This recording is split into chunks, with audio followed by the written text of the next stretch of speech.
Assalamualaikum warahmatullahi wabarakatuh. Hi everyone, before starting our presentation, I will introduce my group members. The first one there is me, Siti Aisyah, and my friend is Rahmadina Maulia, Rifki Zuhdi, and Muhammad Safa. The purpose of our presentation is to better understand we have learned, so that there are no mistakes in the lesson we have learned. Okay, the following is a definition of an incomplete independent clause. Independent clause in English means a group of words that express a complete sentence. Independent clause is a sentence that does not require other supporting sentence in order to become a complete sentence. The main feature of an independent clause, that is, 1. Consists of a subject that explains the content of the sentence. 2. There is a predicate that describes the action of what the subject does. 3. Disclose information that explains clearly and makes it easy to understand. Hai, Assalamualaikum warahmatullahi wabarakatuh. My name is Rahmadina Maulia Utami. I'm from SK1A. So today I would like to explain you about the clauses with there and it. Jadi tidak semua kalimat diawali subjek pada awal kalimatnya, melainkan ada juga yang diawali dengan kata seperti there dan it. Nah, kata-kata seperti there dan it ini biasanya disebut dengan the expletive. The expletive there shows that someone or something exists, usually at a particular time or place. Jadi, awalan dari ini biasanya menyatakan bahwa seseorang atau sesuatu itu ada pada waktu dan tempat tertentu. The pattern of the sentence is there plus verb to be plus subject. For example, there was a good movie in television last night. Kita pecah, di sini ada there plus verb to be-nya yaitu was plus subjeknya a good movie on television last night. Nah, mungkin sampai situ bisa dipahami. Selanjutnya adalah the expletive it. The expletive it ini digunakan pada kondisi yang berbeda dengan pola yang berbeda. Maksudnya adalah jika kondisinya berbeda, maka polanya juga berbeda. Sebagai contoh, it was David who did most of the work. Nah, di sini ada it plus verb to be plus noun plus relative clause, di mana verb to be-nya itu adalah was, noun-nya itu adalah David, dan relative clause-nya adalah who did most of the work. Lain polanya kalau misalnya kalimat itu it takes long time to learn a language. Nah, ini polanya udah beda lagi. Karena apa? It takes itu adalah verb 1 plus s. A long time itu adalah time past-nya. Kemudian to learn a language-nya itu infinitive-nya. Jadi polanya berbeda sesuai dengan kondisi dan situasi pada kalimat tersebut. Sekian dulu presentasi dari saya. Apabila terdapat kekurangan saya mohon maaf, kepada Allah saya mohon ampun. Semoga bisa diambil intisarinya dan bisa dipahami dengan baik.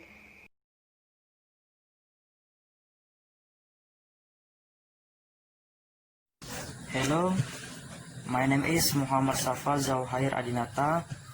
Di sini saya akan membahas tentang missing subject, verb, object, and complement.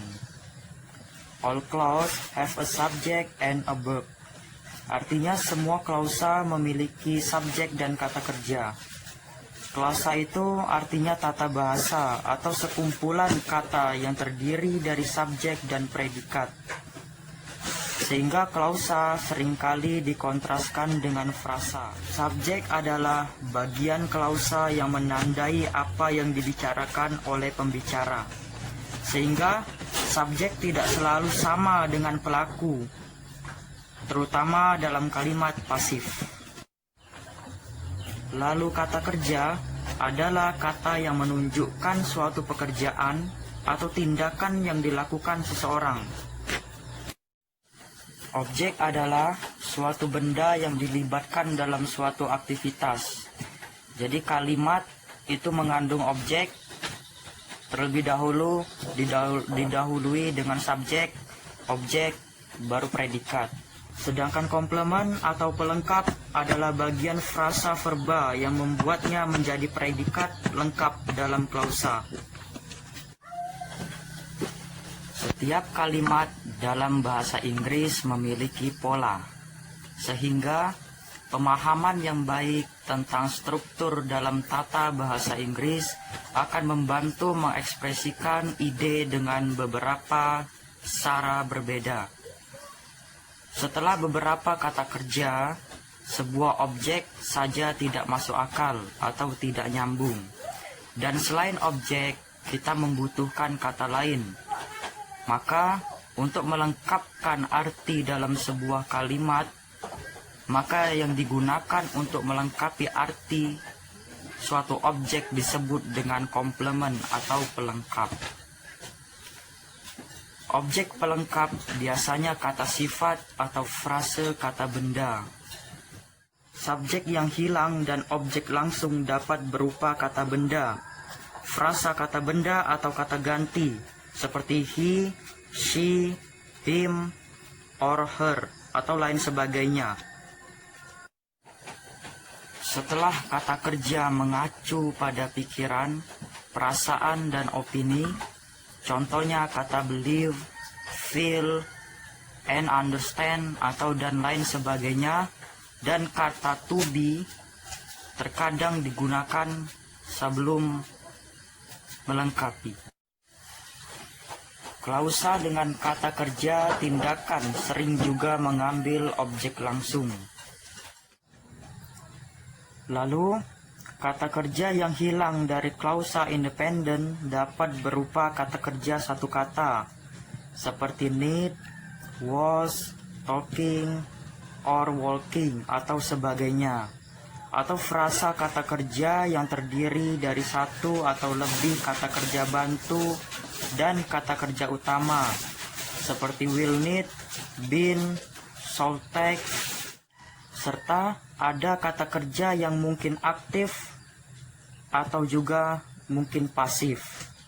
Dalam pembahasan missing subject, verb, object, and complement, kita bisa ambil contoh pada kata subjek. Kita ambil contoh yaitu kata people, dan verb adalah need, dan objek adalah kata vitamin. Sedangkan dalam pembahasan lain, subjek kita ambil contoh kata the teacher, verb itu ada she meet, dan complement upset. Sehingga dalam pembahasan ini kita menjadi tahu pola atau tata bahasa dalam bahasa Inggris di dalam pembahasan missing subject, verb, object, and complement. Pelengkap subjek juga dikenal sebagai predikat nominatif dan kata sifat predikat. Di dalam missing subject, verb, object, and complement, kita akan membahas subjek, kata kerja, objek, dan pelengkap yang hilang. Atau subject complement are also known as predikat nominative and predikat adjektif. Sekian pembahasan dari saya, semoga bermanfaat. Terima kasih. Thank you for listening. Thank you for your attention. That's all our presentation. We apologize if we get error pronunciation or grammar. And I hope everything we can be useful for us. Assalamualaikum warahmatullahi wabarakatuh.